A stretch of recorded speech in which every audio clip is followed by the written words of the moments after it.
I mean, I wanted to be a famous actor. I wanted to be on TV. I thought that was important. You know, we were talking about this the other day. Like all the things I thought were super important, and now that I kind of have them, it was all smoke and mirrors. The fame is lame. Fame is the most lame part of the whole process.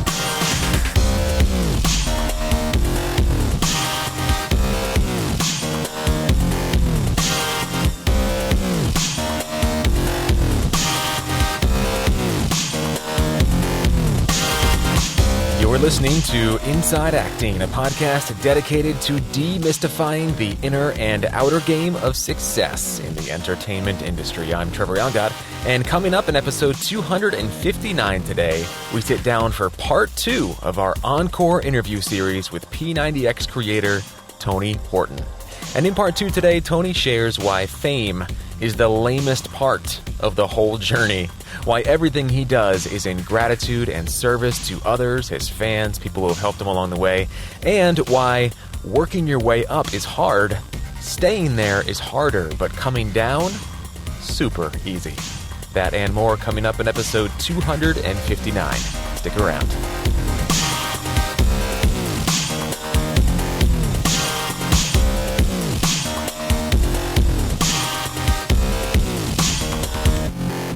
Support for this episode of Inside Acting is brought to you by VO2GoGo.com, the award-winning voiceover training system and winner of Backstage's Reader's Choice Award for Best Voiceover Training 4 years in a row.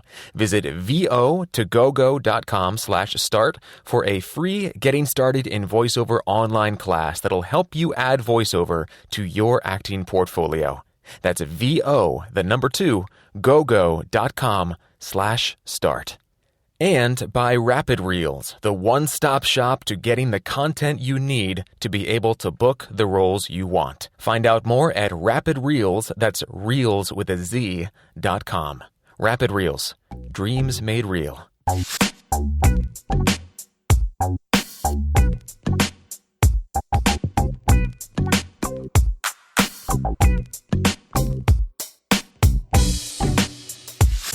Hey everybody, this is Trev. Welcome to episode 259 of Inside Acting. Thanks for listening. Hi. Thanks for downloading, tuning in, streaming, doing what you do to get your ears wrapped around this here podcast thing.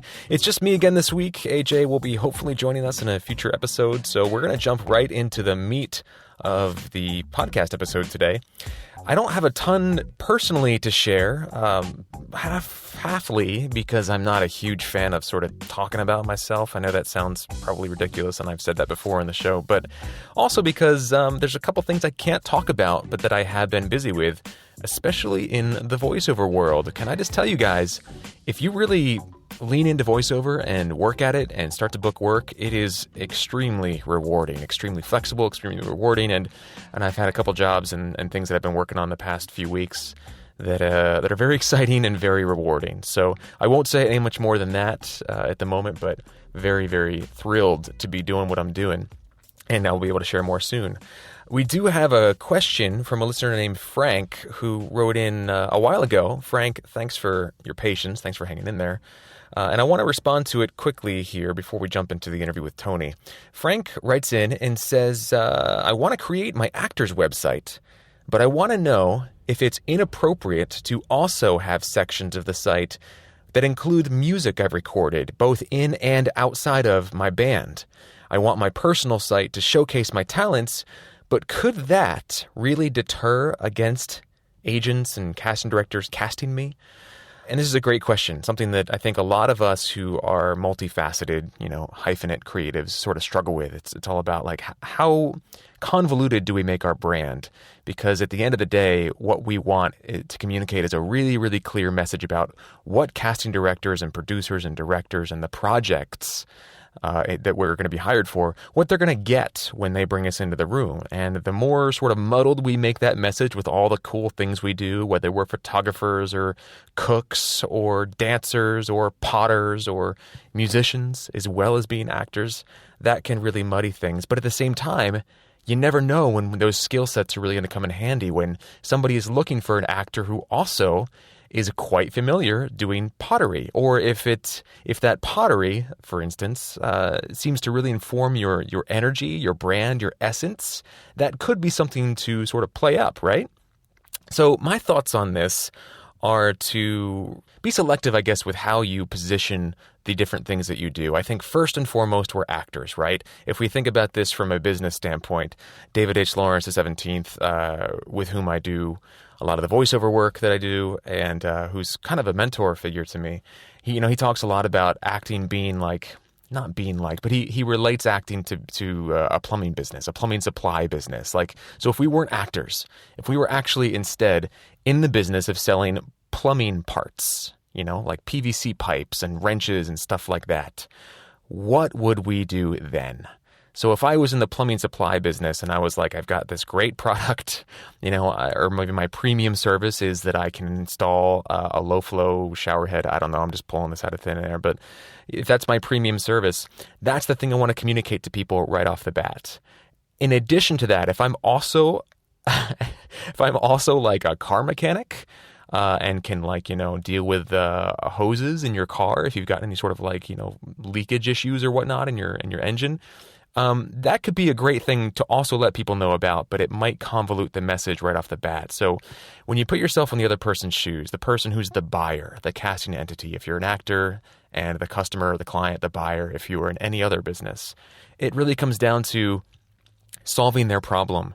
And when I think to the times in my life where I'm just sort of like stressed and pressured and I got 1,000,001 things to do on my list and I've got this thing I've just got to take care of, which is the situation that most casting entities find themselves in most of the time. They've got several different projects. They're under deadline to get these things cast, and all they want to do is bring in people that look like they're going to be right for the part. When I'm in those situations, if I come across an offering or a service that does a lot of different things, it usually is a little bit too much extra cognitive work for me to be doing just to solve my one problem at that point in time. So I may come across a plumber who also does car repairs, but I'm probably going to be like, I don't really understand what they're going to do. Like, it doesn't seem like a straightforward enough solution. I don't know if they specialize in this thing. I'm really looking for a specialist. I just want to get this problem handled. I don't want to have to deal with problems down the road for a job only sort of half well done.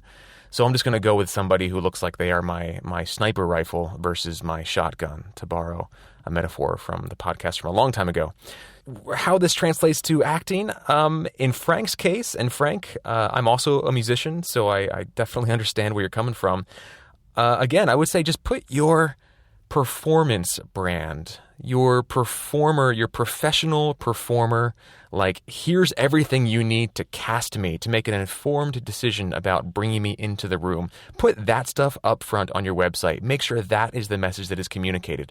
Of course, we all have a different essence, but if you're a musician, rather than maybe sticking demos and music and things like that on the front page, maybe instead just have a clip of you playing the guitar. If you've got that footage in your reel, have that closer to the front. Or maybe you've just got a picture of you playing a live show somewhere, that's sort of professionally shot and well lit and things like that. And then you can have a deeper link somewhere on your website that really goes into that facet of your life. But it really comes down to the primary focus. That's my take on this. Frank, I hope that helps. I would love to hear thoughts from anybody else on this topic as well. Just feel free to tweet at us, leave us a voicemail, send us an email, that kind of thing, and we'll be sure to feature your thoughts and voice on an upcoming episode. All right, guys, enjoy part 2 of our chat with Tony Horton, one of my favorite human beings in the world. I walked away from this interview so starstruck by this guy because he is the epitome of service. He's present with the people he's in the room with. He gets that you got to be good to people, and he definitely does not take his success for granted for a moment. So enjoy part 2 of this chat with Tony, and we'll catch you on the other side.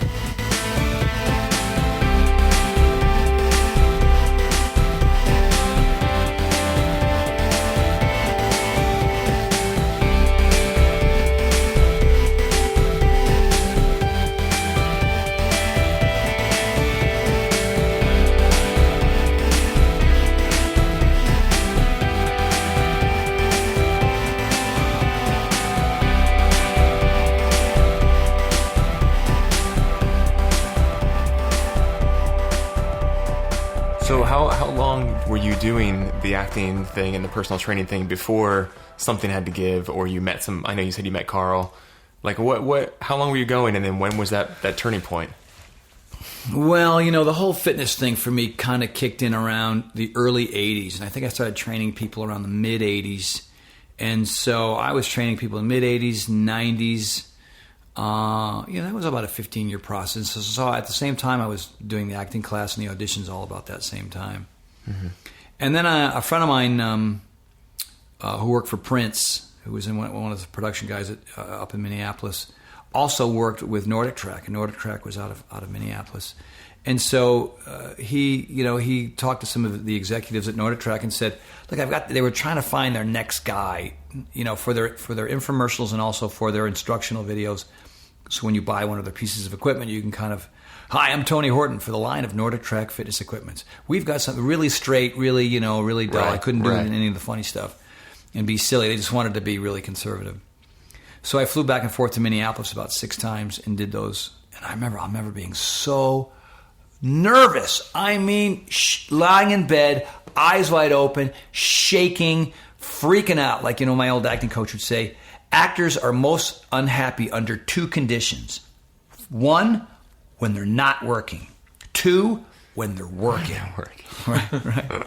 He's the same guy who said, if you want to have that not be part of your personal mantra as an actor, go find something else you love as much. And so that was the neat thing about me. I had the acting thing, but I also had this training thing that, I wanted to be a famous actor. I wanted to be on TV. I thought that was important. We were talking about this the other day. Like all the things I thought were super important, and now that I kind of have them, it's all smoke and mirrors. The fame is lame. Fame is the most lame part of the whole process.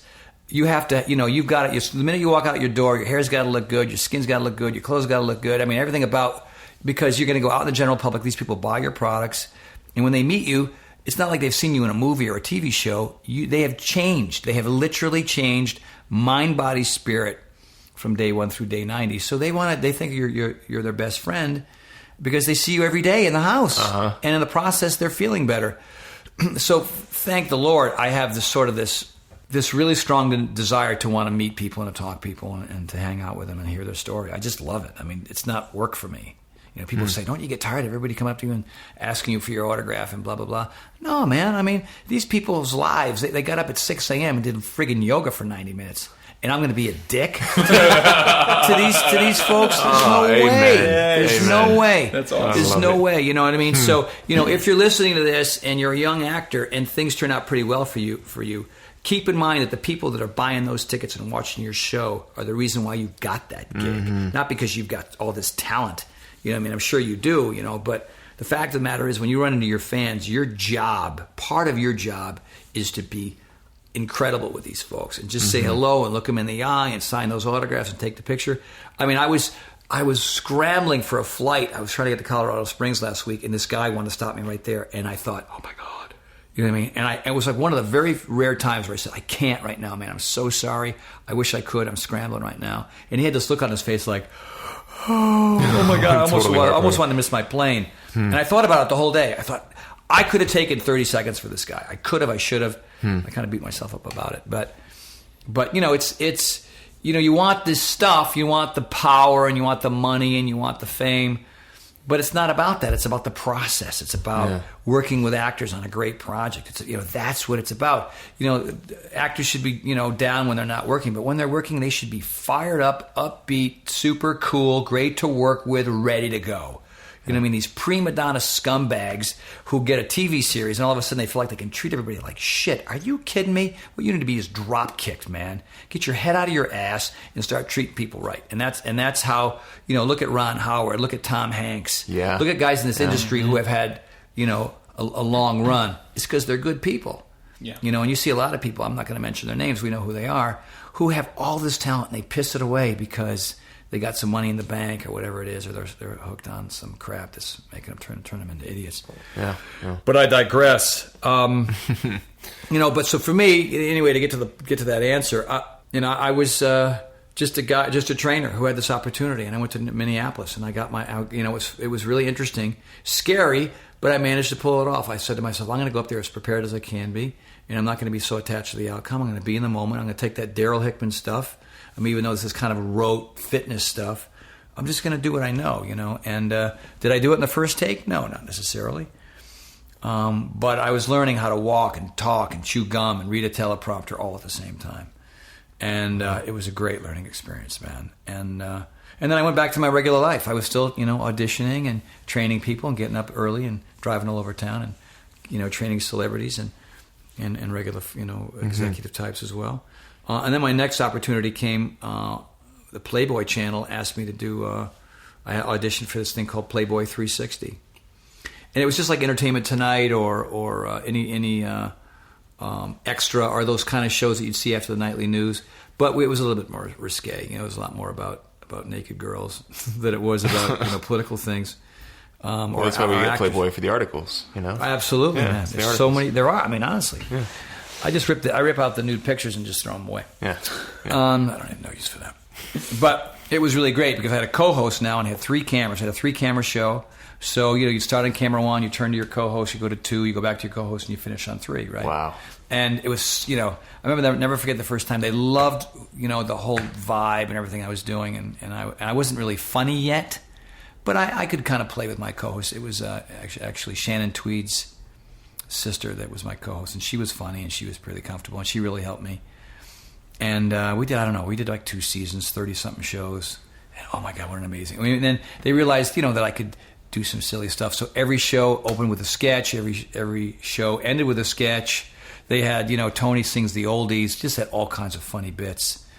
And it was a super popular show with the prison population, apparently. I don't know. So you got that going for you, which is nice. That is so nuts, because it almost sounds like, when you said 3-camera, and they let you be kind of goofy, it almost sounds like, to me, immediately my head's like, it almost sounds like the universe was kind of like, if I get a little woo-woo there, the universe is almost grooming you for what was to come. Absolutely, man.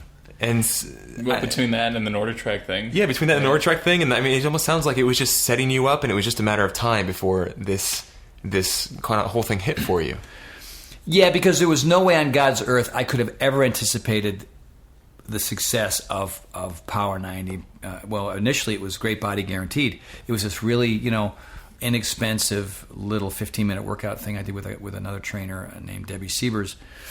And, did the Nordic Track gig, got did the 360 gig. They all came and went. And there I was back again, training people and going on auditions and getting an occasional gig. Then I went off to Canada, and I was up there for 3.5 months on 13th Warrior, training these actors, doing a couple of bit parts. And it was just kind of went like that, and like a lot of actors, you get a gig, the gig's over, you hang out, you wait for the next one, you audition, and hopefully you get another one. Right. But for me, it was, I think, one of the critical pieces, and one of the reasons why I wanted to do this podcast today was, you never, ever, ever know where it's going to come from. Never, ever know. And it'll come in the craziest moments, in the weirdest ways. It doesn't always necessarily come in a traditional way where agent calls, go meet the casting director, do your audition, get the gig, show up at the gig, director likes you, puts you, he remembers you and puts you in his next movie. That's kind of the traditional way. So what happens a lot of times with a lot of young actors is that they think, all right, well then I can kind of blow everything else off and kind of focus on the traditional way of doing things. But life is a series of networking, networks with different people from different things, whether they be an attorney or a firefighter or a cop. I know so-and-so who knows somebody. Anyway, the point I wanted to make was that, because I was struggling so much, a lot in my personal life with relationships, with finances, and building my business, I wasn't really, I was just winging it, man. I was winging it day after day. I just felt, I had a lot of good luck. I stayed mostly off the most drugs and alcohol at that point. When I was finally training, I was more focused. I was eating better. I was exercising, and I wasn't effing off as much. I was getting to bed at a reasonable hour. I wasn't in clubs till 2 o'clock in the morning anymore. I just thought, I got to grow up and be responsible here because I need to be sharp. I need to have energy. And so, and at that point, I was reading one of the books I was reading, and I wish I could remember the title of the book, but it had these lessons at the end of every chapter. Lessons that forced you to do stuff that you normally just would never do in a million years. And one of the lessons at the end of this book was pretty simple. Some of them were more complicated. We had to kind of really write down your dreams and aspirations and everything, and then follow through with phone calls or whatever, or meet people at, network. This one was simple. It said, go out of your way and do something extraordinary with somebody you're in conflict with. Wow. Go do something extraordinary for somebody that you're in conflict with. And they're going to think you're crazy. They're not going to reciprocate. None of that stuff. You just go and do it, and don't be attached to the outcome.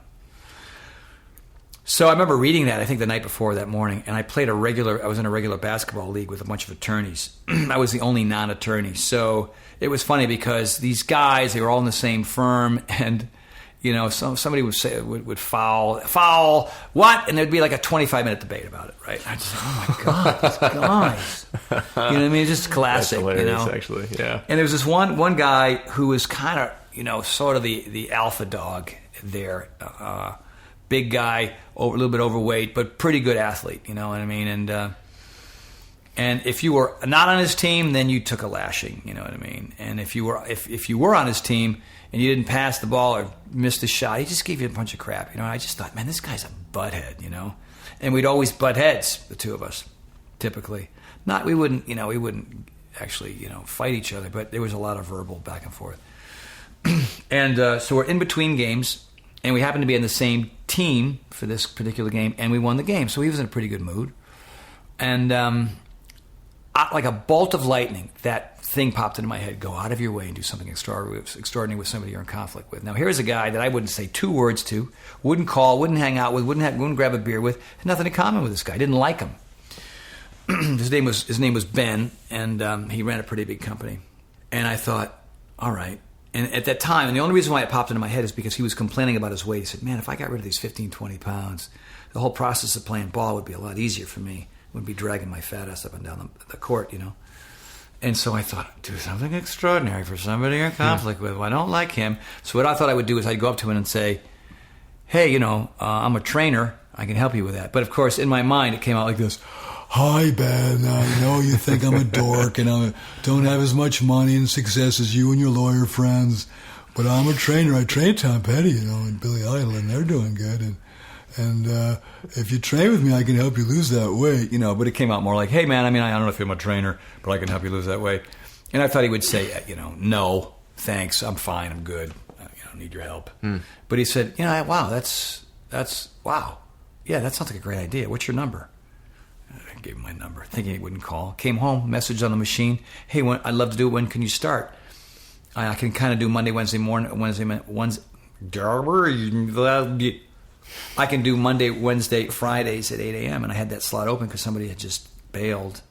I thought, oh my God, I'm going to have this guy at my house who I don't really like. This is going to be weird. But I wanted the money, And he showed up, and it was awkward a little bit. And it was for all business, And then after about a week or two, we discovered that we had a lot in common, that we were a lot alike. It's always the case. People usually don't like probably a lot like you, Note to self. Okay. Right. And so year into the relationship, training the guy, just like other clients, he says to me, I'm hiring this new guy for our company. His name is Carl Deichler. He created 8-minute abs. We think he's pretty talented. He's from Philly. We're going to fly him out here. You guys got to meet. You're so much alike. It's crazy. You have the same nutty sense of humor. I'm going to bring him over for a workout. Carl showed up. Oh, my God. Just a funny, good dude. We really got along right away. So Carl and Ben, would come over and work out. I work them both out. And then during that time is when I went off to Canada and did the 13th Warrior, and Carl said, you got to write up a program for me. Like, well, can you write something up for me? And I said, yeah, sure. So I just wrote, you push-ups and pull-ups and sit-ups and then do cardio and blah, blah, blah, and 5 days a week and go, I came back from Canada and I saw him and I said, holy smokes, man. You look insane. What were you doing? I always did that program you gave me, the one that you wrote out for me. Wow, so he was really diligent about it on his own. Yeah, on his own, without me. And he and Ben would do it on their own. They would just, find time to do it without me. But he stuck with it. And he said, we have to do a video, you and I. I'm doing pantyhose that don't run videos for Ben. And I want to do, fitness. I'm the 8-minute ad guy. I want to be able to do something with you. So he just did a little side gig called Great Body Guaranteed. They bought these 1 and 2 minute slots, these wild spots all over the country. Miami, Poughkeepsie, New York, Dallas, Texas, Seattle, Washington, whatever. They roll the dice. They'd spend $5,000. They made 8. Ooh, made 8. Let's spend 6. 6 made 12. 12. Let's spend 10. 10 made 14. So it kept going in the right direction, which was crazy. And then we bought a couple of national spots, which were super expensive. So we went from spending, whatever, $5,000 a month to 50, 60, 70 grand. I'm sorry, in a week, which for us was a big deal, Now, was Beachbody an actual company at this point? Beachbody was called Product Partners at the time. Okay. And it was Product Partners, which was the corporate name, and the Beachbody was sort of the public name. At that point, Carl said to Ben, I want to go off on my own. And the guys over at Guthrie Renker, which they do Proactive and a bunch of other, they've got some of the top infomercials in the country, typically. Said, rent this office space, which is the size of this tiny room. What is this room? The room's like 13 by 13. That was Carl's office, and Carl hired Ben's college roommate from UCLA because he had just gotten back from Europe from a photojournalism tour, and he was a teacher. John was a teacher, and he said, hey, man, let me show you the business. And John said, this will be a cool gig. We'll see what we can do.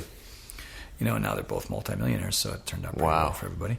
And so we did Great Body Guaranteed. Anyway, to make a long story good, from that was Power 90. Carl said, let's take it to the next level. What does it take? What's that thing you do with Springsteen and you do with Petty and Idol? You kind of doing cardio one day and then weights. Can you recreate that in front of a TV set without all the stuff, And I said, sure, absolutely. So I developed that for him, and we kind of didn't have enough money to actually shoot the DVDs. So what we ended up doing was we shot these practice DVDs for our test group so they could have them if they didn't make the test group, and we didn't have enough money for production to make a real fancy high-end one. So that's what everybody got. We put some graphics at the bottom, and everybody got these practice DVDs with just some really crappy lighting, and I was wearing some stupid little shorts and no makeup, and it was what it was. And the thing, first year tanked. Nobody bought it. Power 90 did? Power 90 tanked. Wow. Because no one had seen an infomercial that had said, a fitness infomercial that said, we want you to work out 6 days a week and eat right. Before it was like a 3 days a week, 10 minutes a day, a bunch of crap, Right. And the few people who had the cojones to buy this thing, to try it, who thought this looks authentic, this looks real, got crazy results.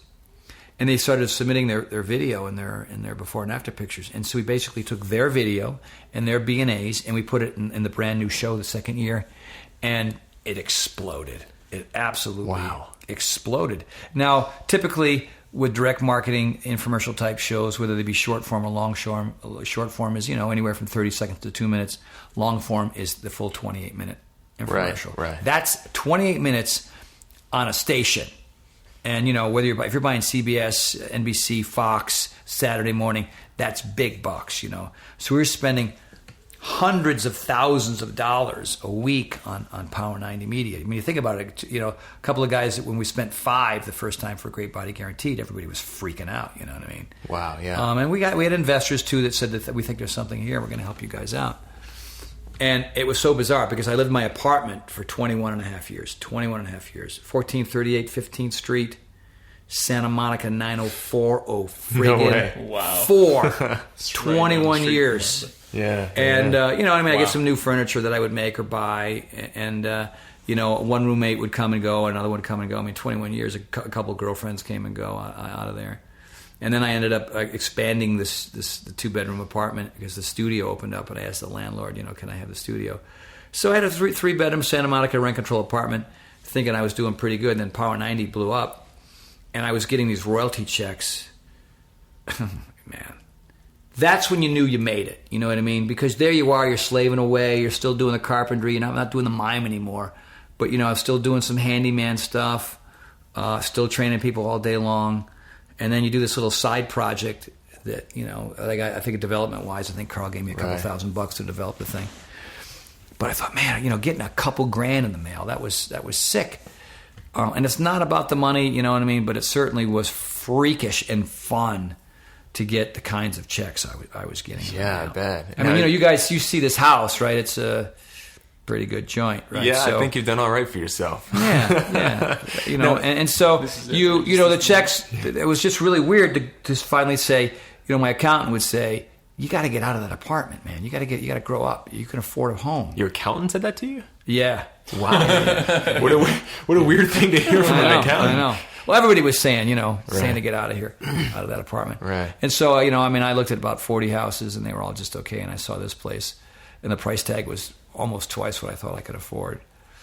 But, I, threw caution to the wind, and I got in by my chinny chin chin, and then Power 90 started to tank again.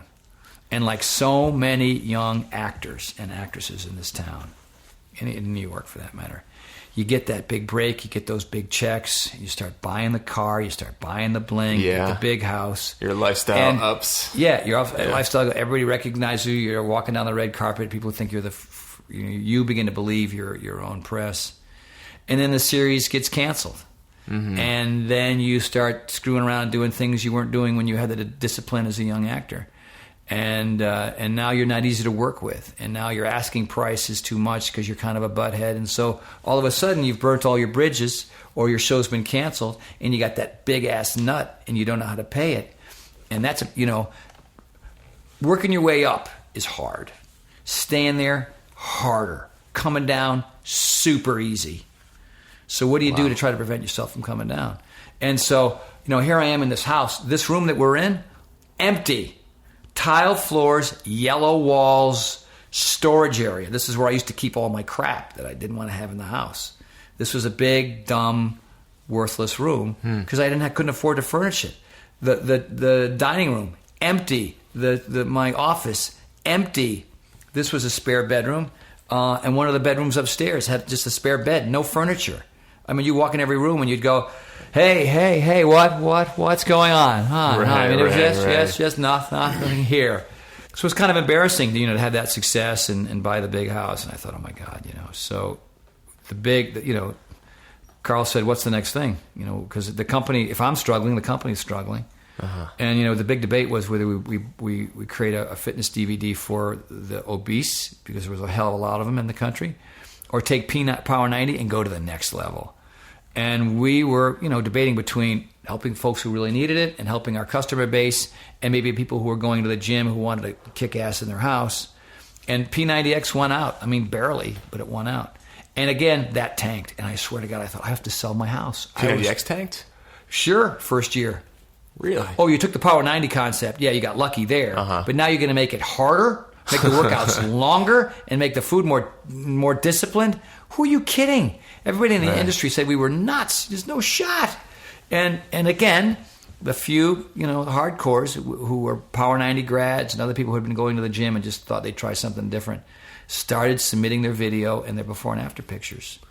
Wow. And we just took that stuff, we did a little editing and put it up there, and people at home went, oh my God, that's me. That guy, that gal, that's me.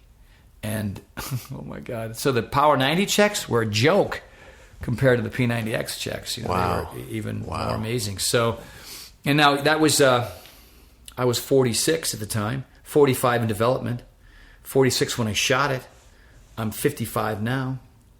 So close to 10 years ago, we were putting that thing together. And everybody knows what it is. It's an iconic brand. You say P90X, and most people who know what that, like I said, know what that is. A lot of people think it's PX90 or whatever they call it. That's my dad calls it all the time. You got the PX90? Yeah. You're doing that PX90? Oh man, you've changed my life. The PX90 is great. I didn't change your life. You're a damn liar because you don't even know what the heck it's called. Show me your pterodactyl, back it out of trouble. You don't know what that is? Then you do not own the product. You liar. Damn right. But from that, we've built P90X2, and now we've just finished P90X3. But I'm not supposed to say that out loud. I've seen the teaser online. Yeah. Yeah, it looks pretty intriguing. It's friggin' cool, man. I it's funny. I've been thinking, because I haven't done P90X2 yet, but I can see the evolution of it. I'm like, yeah, that makes a lot of sense. But then I was kind of like, there's no way they're going to do P90X3 because there's nothing else out there. Like, what are they going to do? And then I saw all the speed stuff, and I was like, oh, I think I know what they're going for. So I'm super excited for whatever it is. X2 unfortunately didn't do as well as P90X, partly because a lot of people found it very frustrating because there's a lot of super highly skill-based exercises in it, stuff that super fit, strong folks with great bodies couldn't do. 4-ball push-ups, impossibles, levers. And we're talking about, Cirque du Soleil meets Olympic gymnast stuff. Not all of it, you know what I mean? And mixed martial arts was a little bit more complicated. And so, you know, a lot of people who really, really want to say, okay, I got to mix this up. I got to go to the next level. Have to be okay. It reminds me of acting, right? You're not going to just go in there, first take, knock it out of the park. Right. You've got to get back in the game over and over and over again. P90X, a little bit more doable for the average person. Obviously harder for people who have a lot of weight to lose, but still manage. Yeah. P90X2, it's weird. It'll mess with your ego, but that's the idea, right? That's the idea. It's supposed to. Yeah. And so now with X3, there's agility, there's acceleration, deceleration, all these really funky, cool things. In my opinion, the future of fitness is speed, balance, and range of motion.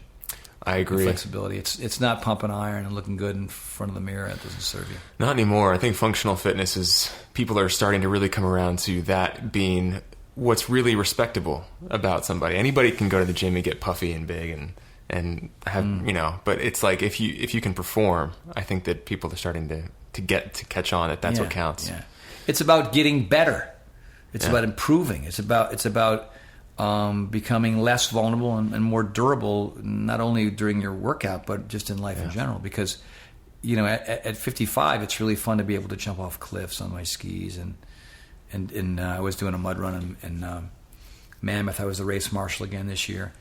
And I ran the race, and, you know, this is platform. You have to jump on one of those giant, you know, stunt bags. So I just did a front flip just for the hell of it, you know. It's like... Because I can. Because, you know, whatever. I mean, I landed on my ass. I wasn't like I, you know, stuck it or anything. But, you know, it was just fun to be able to have the body awareness that comes from doing speed, balance, and range of motion movements, functional movements. Yeah. You know, I know this is the last thing I'll say about P90X, but I've seen a couple interviews on YouTube and whatnot where people talk to you and they say, like, Tony, we love P90X, we love everything, but the yoga is so brutal. Like, it's so long, or it's this, or it's that. And I have to say, just kind of in defense of it, it has become my absolute favorite part of the workout because I'm really recognizing that the yoga and that kind of work is really the centerpiece. And all the other stuff, chest and back, all that, is almost like jewelry. It's almost like jewelry, but the yoga is really where it's at.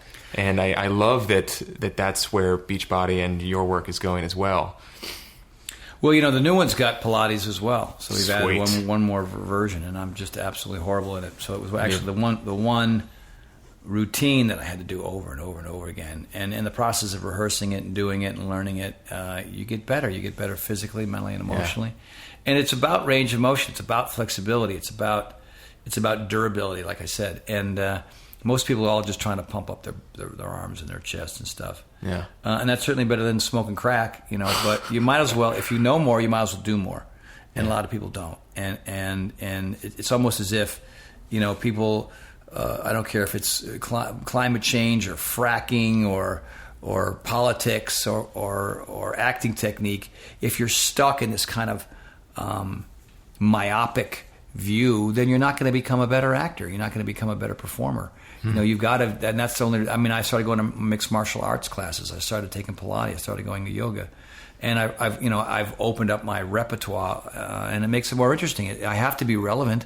I've got to be up to date. I've got to be ahead of the game. There's a lot of young kids coming up that you know, want to take my job. So if I have more variety and more techniques and more modifications, then, you know, they can fight, crawl, and try to keep up. But I'm always trying to stay ahead of the curve. And you're right about yoga. So many people just they look at that yoga and they'll do Kempo instead, or they'll do another stretch program instead. But you're right. It really is. It's the glue to the whole program. If you do that and you work at that and you get better at that, then your range of motion improves, your strength improves, everything about your general fitness, your balance. I mean, that's the beautiful thing about yoga. There's so many levels, and you don't get with cardio. It's cardio. With weights, it's weights. With core, which is awesome, you need it, you have to have it. It's just core. Yoga's all that stuff, except for the cardio part. But it's really, that's why it's so magical.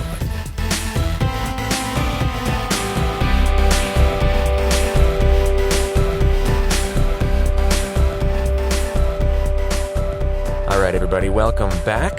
Hope you enjoyed part 2 of our encore interview series with P90X-creator Tony Horton. As I said earlier, one of my favorite interview series and one that I'm very happy to be having on the show again. We'll make this quick, this outro here. I have a quick pick of the week, and that pick of the week is something that I'm only about halfway through, but that already is a massive game changer for me. And that is the book Deep Work by a gentleman named Cal Newport. This is a book that's been floating around for the past year or two. I know a lot of people are familiar with his work, his blog, things like that. He wrote another book, I think... I don't know if it was before or after this one, but it's called So Good They Can't Ignore You, and it's gotten equally high praise. But this book is all about... It actually, borrows a couple pages from the book Essentialism that I picked a while ago as well by Greg McKeown. I'm not sure how you say his last name. Greg McKeown, something Irish. That book is all about, cutting the fat out of your life and really just drilling down to what is the highest leverage activity you can be focusing on to create results in your life and in your business. And Deep Work takes that a step further. It borrows elements from Essentialism. It borrows elements from the book The Perfect Day Formula, the Craig Ballantyne interviews. If you haven't heard those, or even if you have, it's worth going back and giving them another listen, because everything that Cal talks about in Deep Work borrows from Essentialism, borrows from Perfect Day Formula, and even borrows from Getting Things Done by David Allen. And just the things that he sort of lays out and explains and teases out and parses out and fleshes out in this book are really having me rethink my days, how I spend my time, and most importantly, how I spend my focus, my energy, my intention. I'm realizing that it's quite scattered when I could be really honing it and directing it and focusing it. This book gives you some great sort of tools and tactics to do that, to implement and really build the skill set and the muscle of long stretches of time focused on monotasking, essentially, which is just doing one really important, high leverage, satisfying thing. So Deep Work by Cal Newport. Link is on our website. I got it from the library, and I'm probably going to buy it just so I can have it for my personal library, because it's that good. It's the kind of thing I'm going to want to revisit every so often to remind myself and refresh myself on how essential a skill like this, a skill like deep work, is. So check it out, Deep Work by Cal Newport. And that does it for episode 259 of Inside Acting, produced and hosted by me, Trevor Algatt. Jen Levin is our production coordinator, Gadali Gubarek is our marketing and web director, and Deborah Smith is our community manager. Editing help this week comes from Christopher Gray. Thanks again, Chris. And our logo was designed by Fern Lim. You can sign up for our weekly email dispatch and listen to all of our episodes at our website, insideacting.net. You can also find us on Twitter, Instagram, YouTube, Facebook, SoundCloud, Stitcher, iTunes. We're all over the social medias. And if you do nothing else, a favorable review in iTunes goes a really long way. Big thank you to everyone who has taken the time to write us a nice review on iTunes so far. And a big thank you to those of you who are considering doing so. We really, really, really appreciate it. Special thanks to our sponsors, VO2GoGo and Rehearsal Pro, the app for actors. If you want to learn your lines, be off book for your auditions, explore your character, and make stronger choices, there's an app for that, and it's called Rehearsal Pro. Find out more at rehearsal.pro/IAP. And a big thanks to you guys, our listeners. You can support the show with an aforementioned iTunes review, with a financial contribution, retweets, and or kind public words, or by subscribing to our newsletter, or all of the above. Just visit InsideActing.net to get started. And that does it for episode 259. Thank you so much for listening, guys. We'll see you next week. And in the meantime, do deep work.